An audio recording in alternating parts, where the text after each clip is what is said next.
Há 2 semanas atrás, a gente teve aqui o Júlio, que falou com a gente sobre o fogo deve ser alimentado. Eu acho que esse aqui está cortando, não está? Vamos pegar o outro então, de novo. Quem queria o outro, perdeu. Então vamos lá. O Júlio falou com a gente a respeito de o fogo deve ser alimentado.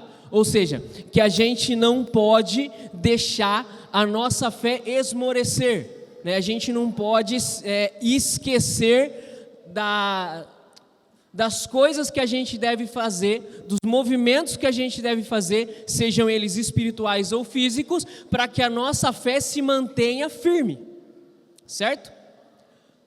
Semana passada, o Minho, ele falou com a gente sobre vocações, ou seja, vocação, aquele chamado que Deus tem para cada um, no meu caso, o matrimônio.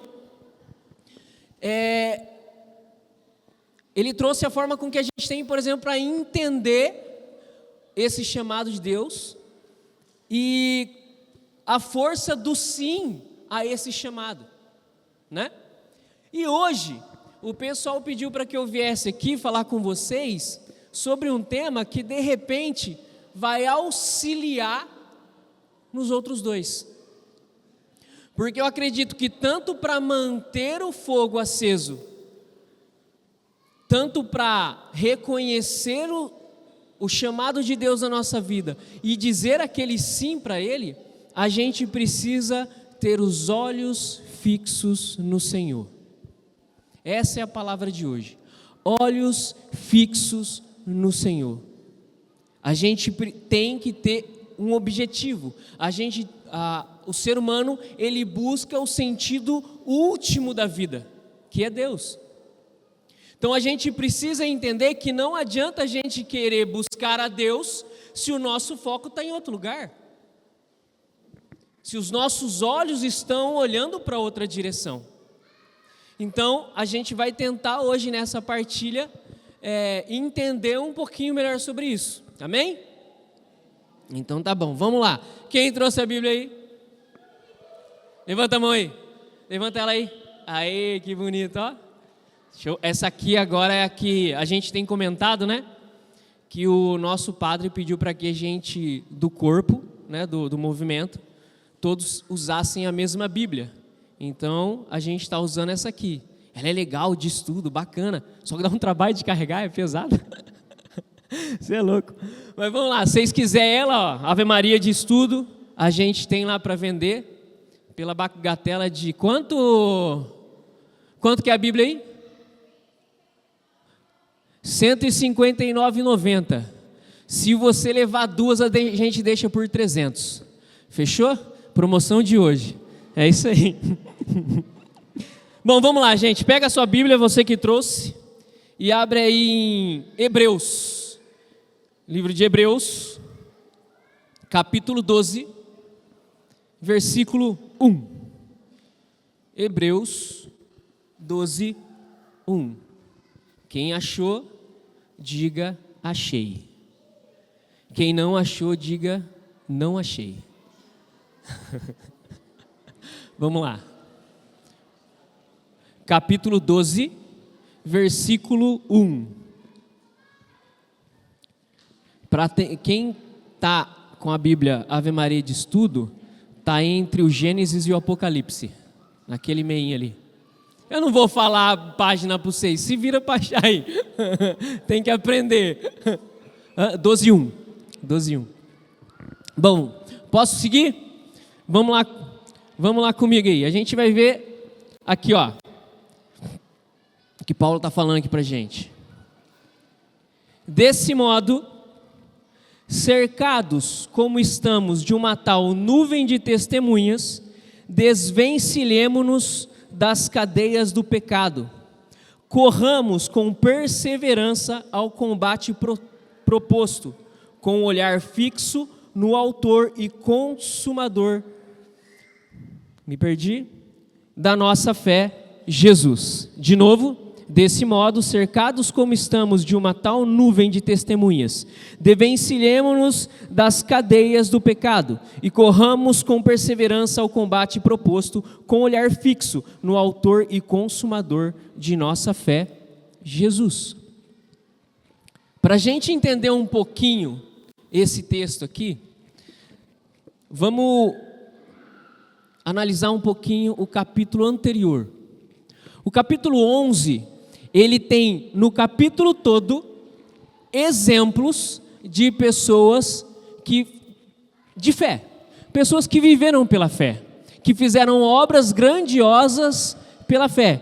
Se você virar uma página aí, você vai ver falando de Noé, Abraão, quem mais aí? Sara, Moisés, Jacó, enfim, uma galera que é exemplo de fé.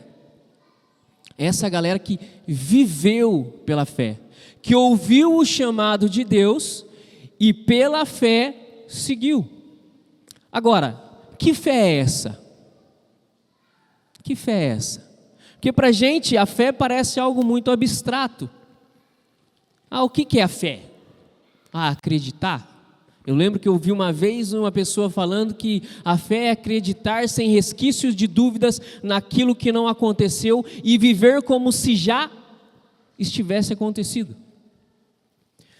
Mas o catecismo da Igreja Católica, no parágrafo 26, se eu não estiver enganado, logo no comecinho mesmo da primeira parte que fala do creio, ele fala que a fé é uma resposta. A fé é uma resposta do homem ao Deus que se revela. Olha que bonito. Ou seja, nós precisamos da fé, nós precisamos dar uma resposta a esse Deus que se revela. Como? Que resposta é essa? Uma resposta de ação. É uma resposta em movimento. É uma resposta viva. Não é simplesmente um sim e ok. Não é simplesmente tá bom, senhor, tô ligado. Não, é movimentar-se, viver de aquilo com que se responde. É só pegar os exemplos da galera que está citada aqui. E a gente pode falar que a gente ainda tem uma nuvem de testemunhas ainda maior do que essa que ele tinha nessa época. Porque aqui ele está citando os exemplos da galera do Antigo Testamento. Hoje nós já temos os apóstolos, nós temos os santos, nós temos os mártires. A gente não precisa nem ir longe. Estou vendo a fotinha ali, ó. A gente tem Carlos Acutis. Já foi canonizado ele, não vai ser esse mês, não é isso? Domingo que vem. Mais um para essa nuvem de testemunhas. Então, para que a gente dê essa resposta, existe um ponto que depende da gente. Deus se revela, essa parte é dele. Não tem como a gente dar uma resposta se Deus não se mostrar a nós. Mas a partir do momento que ele se mostra, essa resposta depende de um querer. É necessário que nós queiramos dar essa resposta. Nem sei se queiramos existe? Sei lá. Mas é preciso que a gente queira, melhor, né? Que a gente queira dar essa resposta. É uma opção. Não tem como a gente viver algo que a gente não quer. E aí que fica difícil. Porque a resposta para Deus vai fazer com que a gente viva coisas que a gente não quer viver.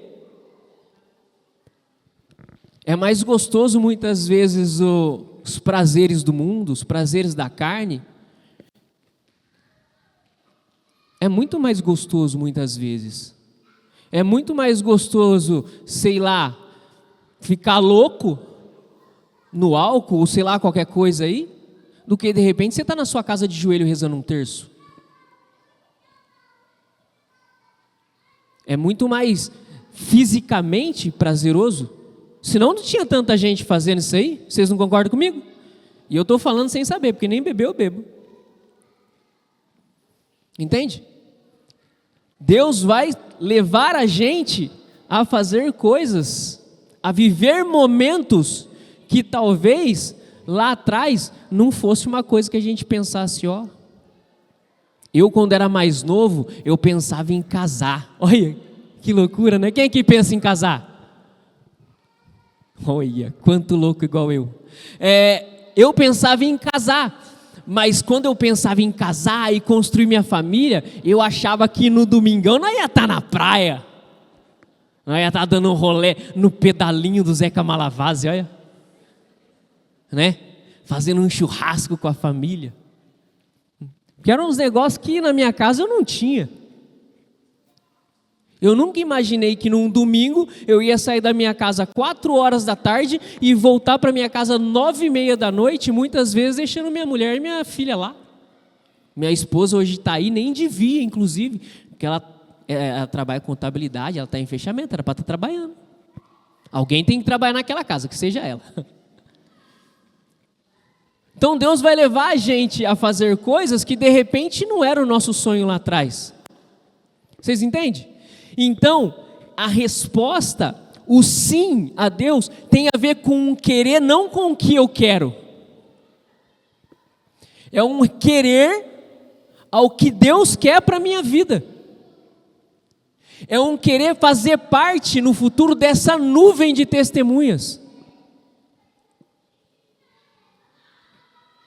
Como eu disse, a fé no catecismo, ela diz que é a resposta ao Deus que se revela e nos ilumina o homem que busca o sentido último da vida, que é Deus. Então, naturalmente, nós buscamos a Deus. É do nosso DNA, da nossa natureza. Por isso que quando a gente não busca a Deus, a gente sempre está buscando a felicidade. Porque sempre falta algo. É da nossa natureza. Deus colocou essa vontade de buscar Ele na gente. Entende? Então, é preciso querer as coisas de Deus, para que a gente possa dar essa resposta. Certo? E aí, com essa resposta, vai começar a lutinha. E aí está lá, ó, versículo 2.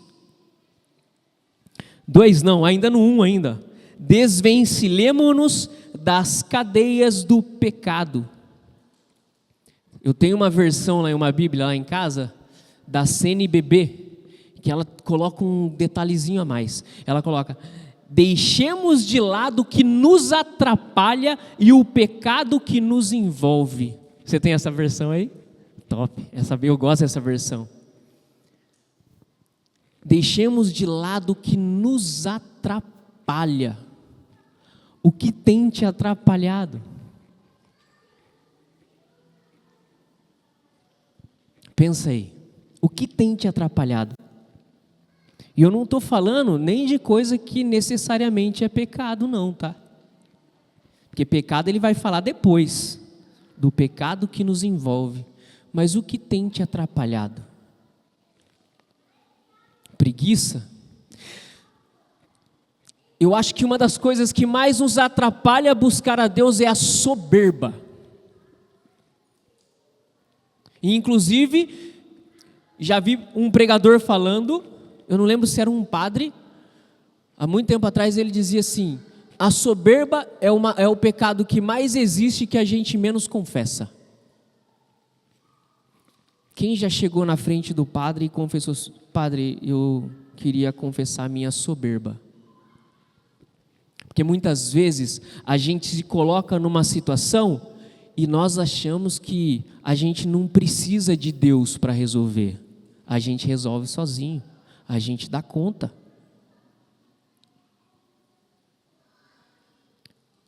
Muitas vezes a nossa soberba está tão alta que faz com que a gente esqueça de pensar em Deus para que Ele nos ajude. A gente só pensa aqui, ó, no umbigão. Então tem muitas coisas que nos atrapalham. E uma delas também, que aqui eu quero puxar uma outra palavra aqui, vamos lá, Mateus, puxa aí, Mateus 14. Eu coloquei umas fitinhas aqui, vocês viram? Fica mais fácil para mim do que para vocês, né? Mateus 14, versículo 22. 14, 22. Acharam aí? 14, 22. Vamos lá. Essa passagem aqui é uma passagem que todo mundo vai conhecer. Então tá tranquilão, né? Vamos lá. Logo depois, Jesus obrigou seus discípulos a entrar na barca e passar antes dele para outra margem, enquanto ele despedia a multidão. Feito isso, subiu a montanha para orar na solidão, e chegando na noite, estava lá sozinho. Entretanto, já a boa distância da margem, a barca era agitada pelas ondas, pois o vento era contrário. Pela quarta vigília da noite, Jesus veio a eles caminhando sobre o mar. Quando os discípulos o perceberam caminhando sobre as águas, ficaram com medo. É um fantasma, disseram eles, soltando gritos de terror. Mas Jesus logo lhe disse: tranquilizai-vos, sou eu. Não tenhais medo. Pedro tomou a palavra e falou: Senhor, se és tu, manda-me ir sobre as águas até junto de ti. E Jesus lhes disse: vem. Pedro saiu da barca e caminhava sobre as águas ao encontro de Jesus.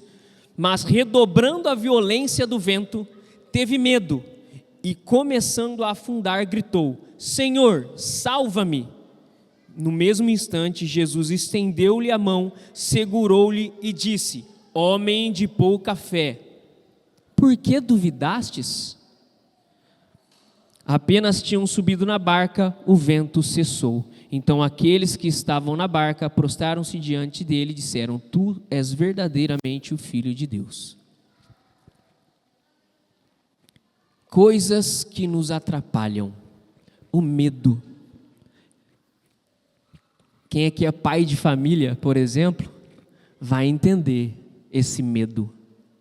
Quantas vezes não teve medo, de repente, numa troca de trampo, o medo de faltar algo, o medo de faltar como pai, ali de repente o medo de morrer antes do filho crescer e faltar aquela presença. Medo atrapalha, a gente não pensa direito com medo. Vocês querem ver como o medo atrapalha? Vamos voltar para a passagem aqui. Quem era essa galera que estava na barca? Não eram os discípulos? Eram os discípulos, certo? Beleza. Vamos voltar aos evangelhos. Vamos voltar. Pedro já tinha visto Jesus curar a sogra dele. Eles já tinham visto, paralítico andar. Já tinha visto leproso ser curado. Eles já tinham visto um monte de coisa. Jesus já tinha feito uma pancada de sinal. Fez água virar vinho. Fez uns negócios loucos, pirotécnico. Sabe, luzinha piscando. E os caras, com medo, esqueceu quem foi que mandou ele subir no barco. Quem mandou ele subir no barco? Quem que mandou? Foi Jesus, não foi? Está lá, ó. Logo depois, olha a palavra aqui, ó. Jesus obrigou eles a entrarem no barco. Quer dizer, eu já vi ele curar um monte de coisa. Eu já pesquei de um lugar que não tinha peixe porque ele mandou e apareceu os peixes. Minha sogra, de repente, foi por isso que Pedro duvidou, né?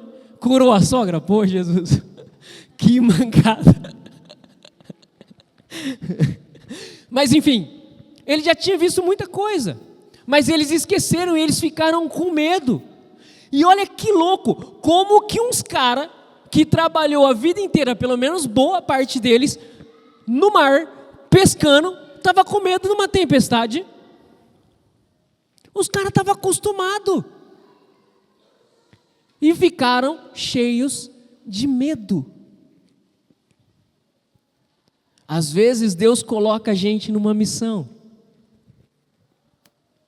Às vezes Deus chama a gente a ser pai, chama a gente de repente a ser sacerdote, de repente chama a gente a ser ministro de música, da palavra, sei lá. Deus chama a gente a coisas.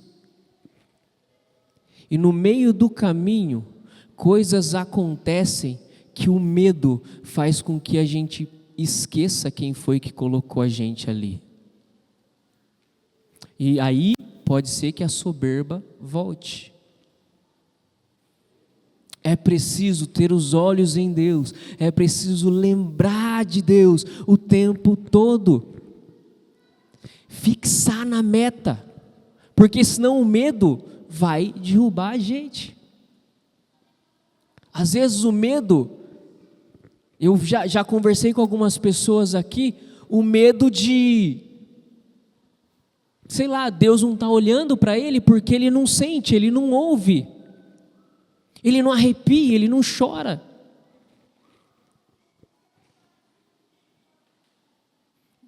Madre Teresa passou 50 anos na noite escura, pai. Foi 50 ou foi 30, Júlio, você lembra? 30, né? 30 anos na noite escura, 30 anos sem sentir Deus. E olha a obra que a mulher fez. E ela está lá na nossa nuvem de testemunhas, cara. Nuvem de testemunhas, está lá os nossos exemplos. O medo também faz a gente esquecer que o ouro é provado pelo fogo. Eu nem lembro onde está isso na Bíblia, nem procurei. Mas o ouro é provado pelo fogo. Jesus, mas calma aí, Robinho. Você está falando então que o Senhor vai mandar a gente para lugares onde a gente vai passar por tormentas, por tempestades? É. Nossa, mas que Deus mau, como assim? Se a gente voltar lá em Marcos, no capítulo 1, fala que depois que Jesus foi batizado, o próprio Espírito Santo o conduziu ao deserto. O próprio Cristo foi ser tentado. O próprio Cristo. Quem que nós é na fila do pão, pai?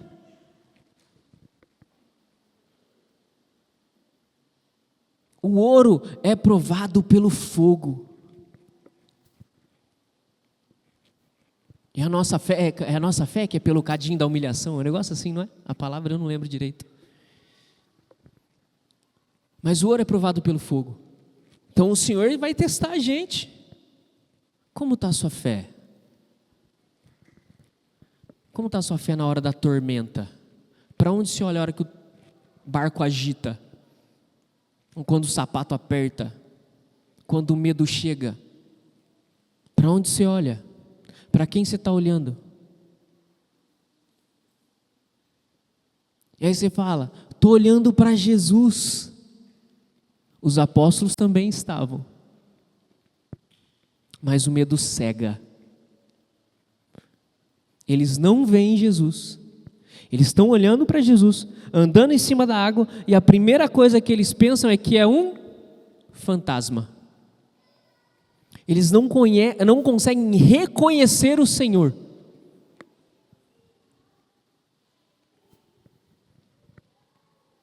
A gente está reconhecendo Ele? Quando a gente vem na missa, quando o sacerdote levanta Ele para a gente adorar, a gente está vendo Ele ou a gente está vendo um pão? A gente está com o olho em Deus,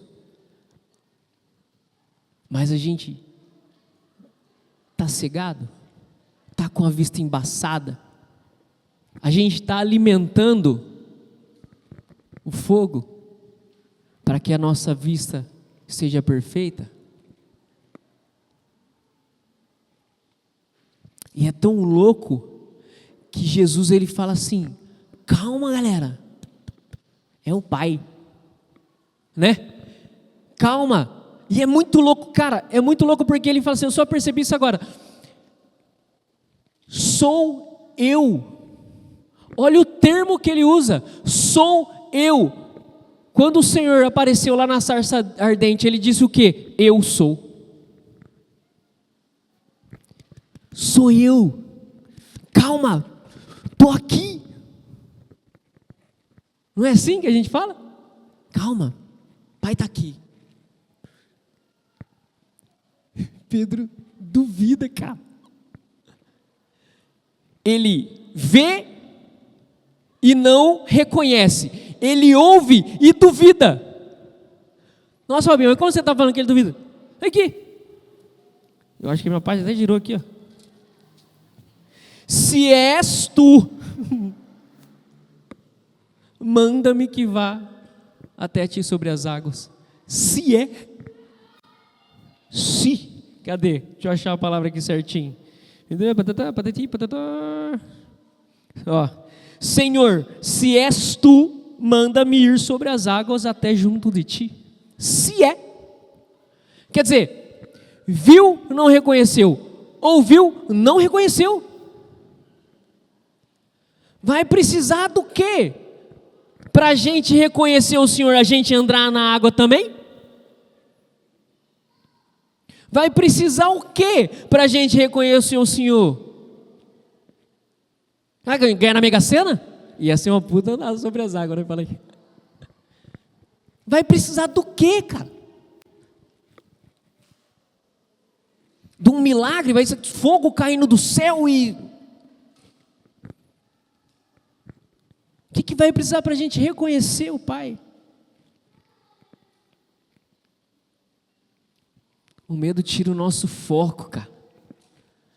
A falta de conseguir enxergar Deus vai tirar o nosso foco. Pedrão já está andando na água, cara. Ele já está lá.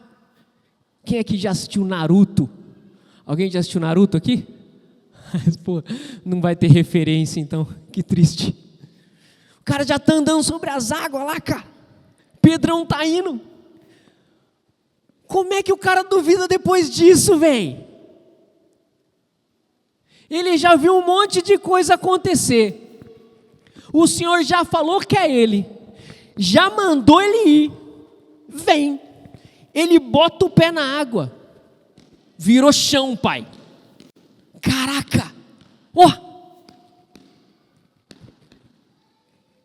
E aí o vento dobra.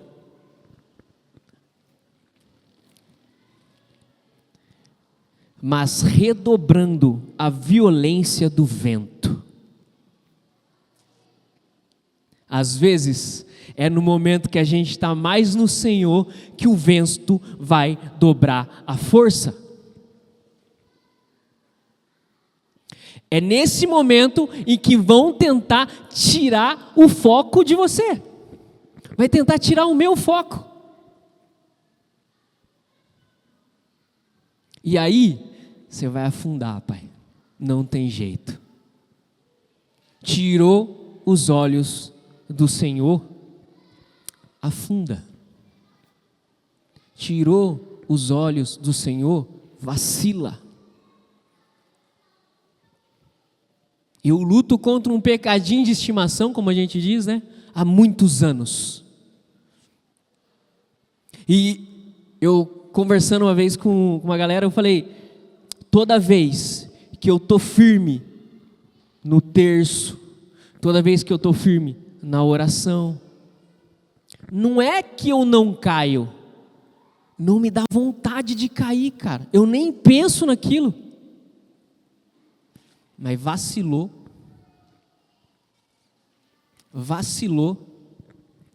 te pega, e você sabe que você está fazendo errado e está fazendo. Você está olhando para Jesus e afundando.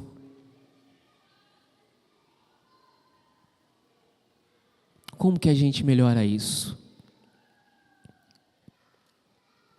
Se não quiser pegar, não precisa não, tá, gente? Mas se quiser, Tessalonicenses, 1 Tessalonicenses, capítulo 5, versículo 18. Tessalonicenses, 1 Tessalonicenses, capítulo 5, versículo 18. Em todas as circunstâncias dai graças, porque é a vosso respeito a vontade de Deus em Jesus Cristo. Em toda e qualquer circunstância dai graças, porque é isso que Deus espera de você.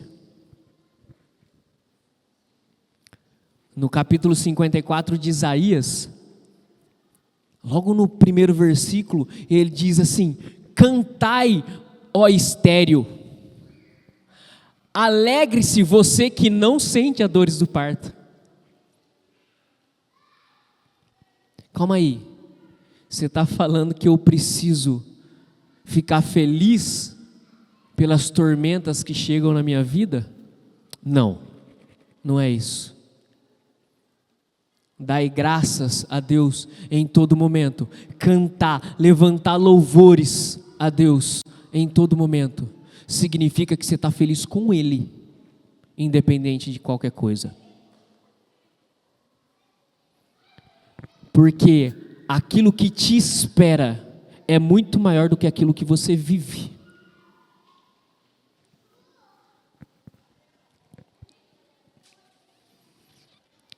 Em 2 Coríntios, vamos lá também, vou pegar mais um aqui, ó. 2 Coríntios 10, verso 5.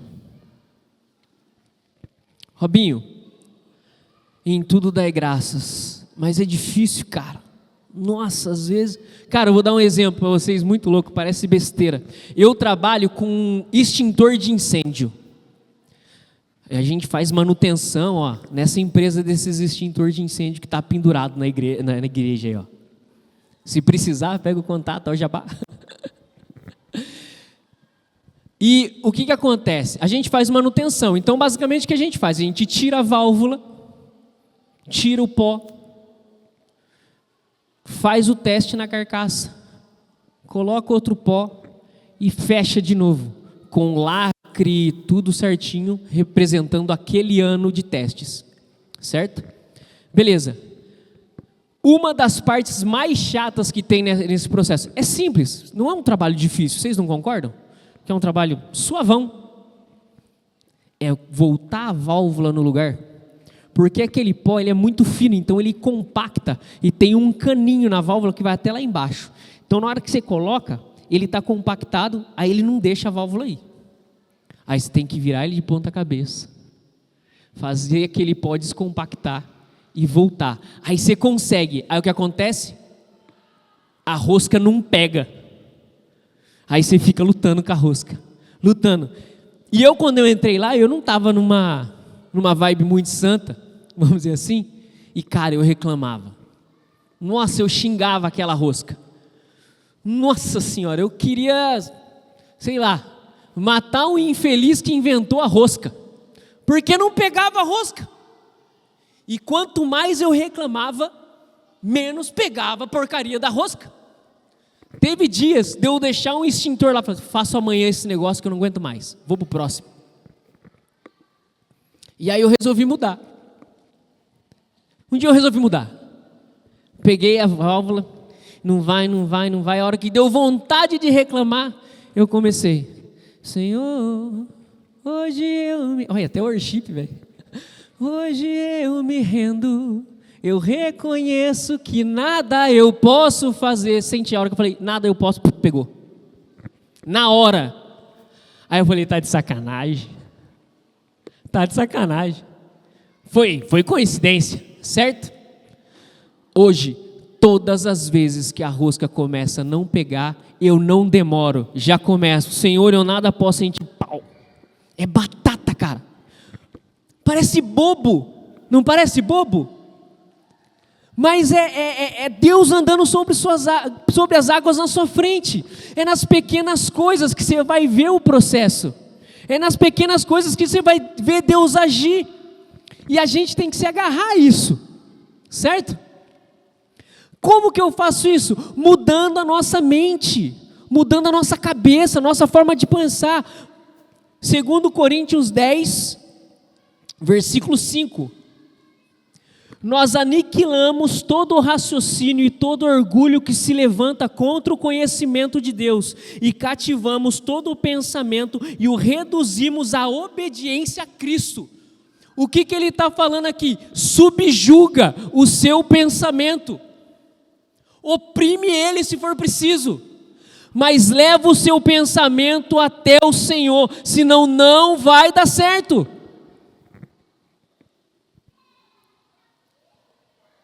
Muda a forma de pensar, muda.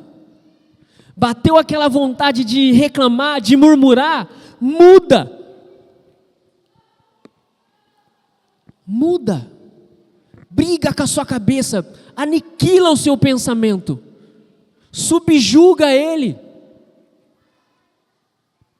Leva o seu pensamento a Cristo. Leva sempre o seu pensamento a Cristo. Pega aí Marcos, Evangelho de São Marcos. Estou tremendo. Marcos 10.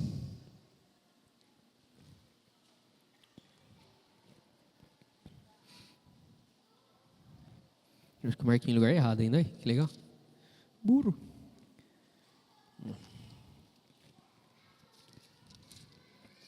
Marcos 10, versículo 49. Essa é uma outra passagem que muita gente conhece também. E é incrível, assim, eu estava pensando sobre isso, eu falei assim, mano, a gente é muito burrelo, cara. Um dos maiores exemplos de olhar fixo no Senhor é um cego.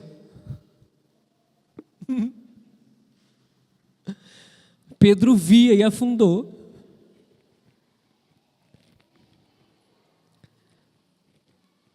Aqui na passagem, vamos pegar já do versículo 49. Bartimeu estava lá na beira do caminho, certo? Aí ele ouviu que Jesus ia passar, começou a gritar, Jesus, Jesus, filho de Davi, tem compaixão de mim, né? Aí o povo fala, cala a boca, moleque. Aí ele continuou, e aí chega no versículo 49. Jesus parou e disse, chamai-o. Não é muito parecido com Pedro? Vem, chamai-o, não é? E aqui, nesse comecinho desse versículo, do 49, as duas primeiras palavras, Jesus parou. Quando um miserável chama, quando um miserável clama, quando um miserável glorifica, Deus para. Ele não resiste. Eu fui uma vez num show do Martim Valverde. Vocês conhecem Martim Valverde? Sabe quem é? Não? Ô, geração perdida. Martim Valverde é o cara que escreveu, por exemplo, Ninguém Te Ama Como Eu. Essa vocês conhecem, né? Ninguém te ama como eu. Conhece essa música, né? Ele escreveu uma outra música também que é muito simples, que diz, glória, glória, glória a Jesus o Senhor, ao Cordeiro de Deus e ao nome sobre todo nome. E ele contou como é que foi que ele fez essa música. Ele disse que um dia ele estava num campo aberto, ministrando para crianças, e no momento da oração ele teve uma visão. E nessa visão o céu se abria, ele via a silhueta do que parecia ser dois homens, descendo até ele. E de fundo ele ouvia um coro cantando, glória, glória a Jesus, o Senhor, ao Cordeiro de Deus, ao nome sobre todo nome. E esses dois homens chegaram nele e disse: vai, pega o seu violão, aprende essa música, porque toda vez que um ser humano se arrisca a louvar a Deus, neste momento, não há no céu nenhum anjo maior do que este homem na terra. Quando você clama, quando você louva, Deus para, porque não tem como Ele resistir ao clamor de um filho seu. Não dá.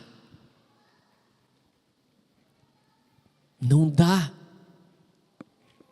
E Ele para, Ele chama e Ele ouve.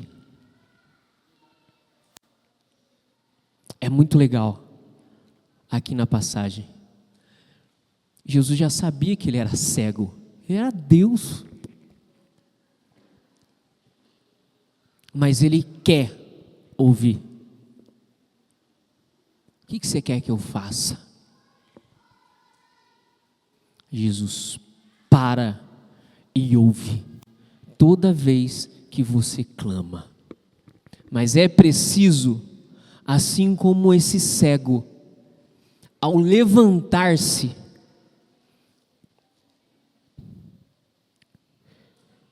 versículo 50, lançando fora a capa, o cego ergueu-se de um salto e foi ter com ele.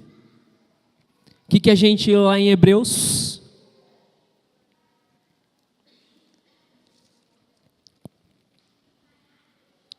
Desvencilhemo-nos das cadeias do pecado.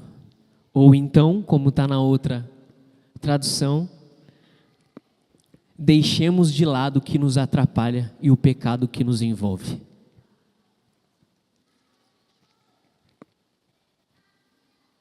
Você gritou, Deus ouviu, Ele parou, você foi até Ele, livre de tudo aquilo que te separa dEle, todas as máscaras. Como uma criança chega ao pai para pedir uma bala. É assim que o Senhor vai nos ver.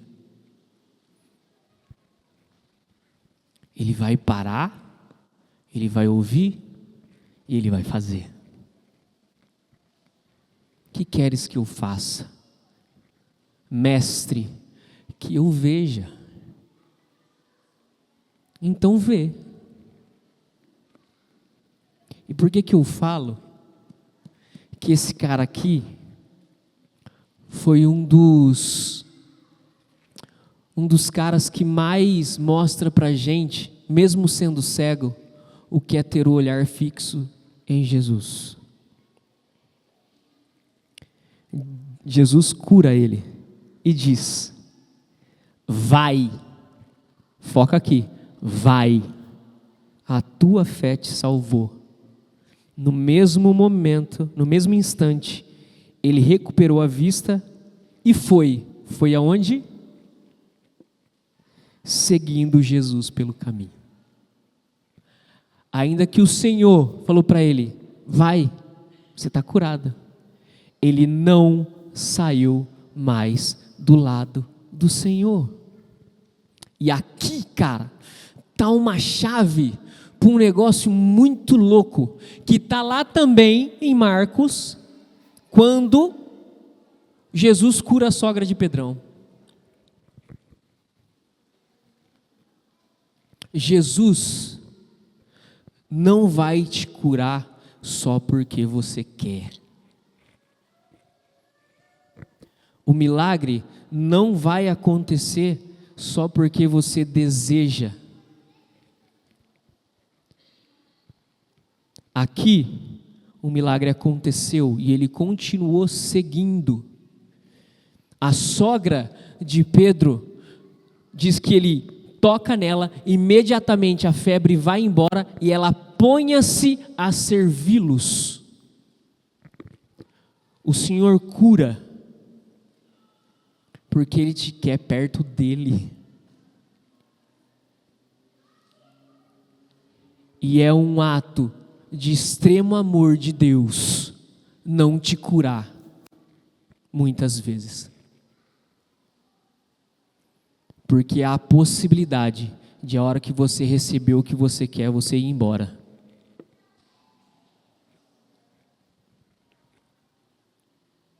O que você tem pedido para Deus? O que no seu coração você vem buscado, que faz com que você venha aqui todo domingo? Que faz com que você acorde às 4 horas da manhã para rezar o rosário com o Frei Gilson, homem brabo. O que você tem buscado? Qual é a graça que você tem buscado? Eu particularmente, eu estou aqui na comunidade há 26 anos. Eu já vi muita gente chegar, receber e ir embora.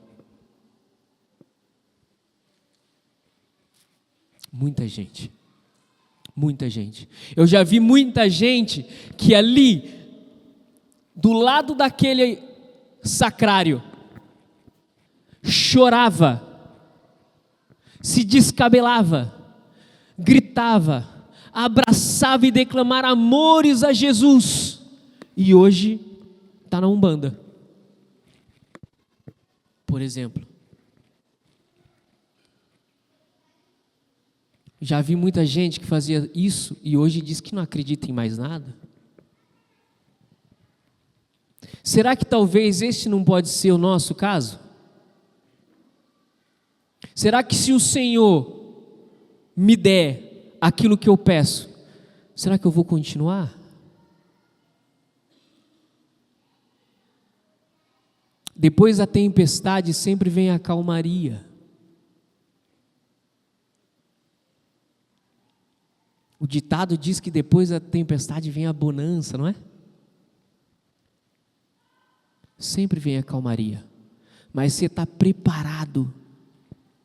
Nós estamos preparados para estar com Deus na calmaria. Porque às vezes a gente costuma pensar que é mais fácil viver com Deus quando está tudo bem. Eu acho que é o contrário. Quando está tudo bem, eu não preciso de Deus. Mas quando alguma coisa está indo fora daquilo que eu esperava, aí eu busco qualquer ajuda. Quando o avião começa a cair, não tem ateu, né?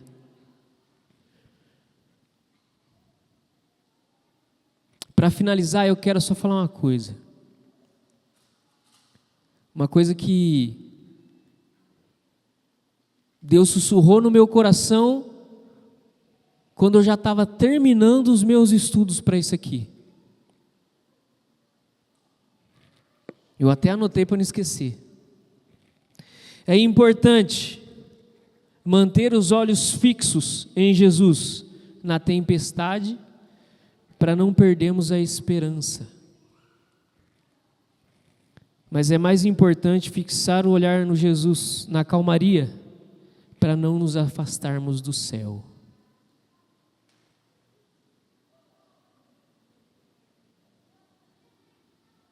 Que a gente possa sempre ter o olhar fixo no Senhor.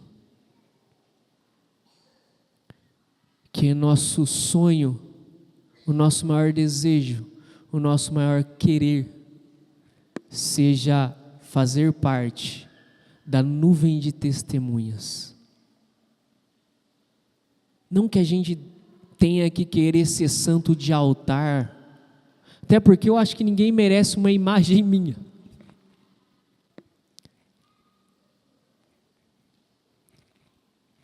Mas estar ali, ser reconhecido por Deus. Em Hebreus, ali no mesmo capítulo 12, se a gente seguir os versículos ali 5 para frente, a gente vai ver que o Senhor diz que alguns baterão na porta e dirão: Senhor, Senhor, foi em seu nome que eu preguei, foi em seu nome que eu curei doentes, foi em seu nome que eu fui na missa. E ele vai olhar e dizer: não te conheço. Que nosso maior medo seja ouvir essas palavras do Senhor, e que o nosso maior querer seja fazer parte dessa nuvem de testemunhas, que vai mostrar para mais pessoas que a porta estreita é possível, mas que você precisa olhar pela fechadura e ver o Senhor. Vamos ficar de pé. Que a gente possa, nesse momento de oração, trazer no nosso coração todas as situações da nossa vida.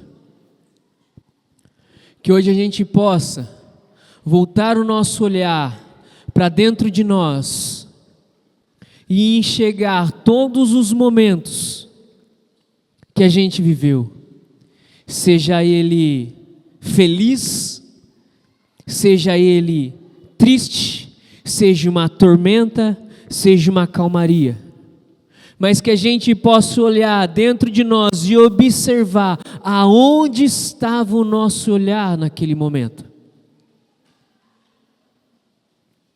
e percebendo nos lugares onde o nosso olhar faltou buscar a Deus, que a gente possa, em nosso coração, com a nossa voz, e dizendo: Pai amado, Pai querido, Pai de bondade, a vós te louvo, te bendigo e te exalto, Senhor, e peço, Senhor, do fundo do meu coração, que não mais, nunca mais, eu me esqueça de Ti, Senhor. Ainda que os meus olhos ceguem, ainda que os meus ouvidos não ouçam, ainda que as minhas pernas não permitam que eu caminhe, mas que o meu coração jamais, nunca esteja longe de Ti. Que esse olhar do meu coração, Senhor, que esse olhar que Te busca, seja sempre firme. Manda o Seu Espírito Santo, Pai.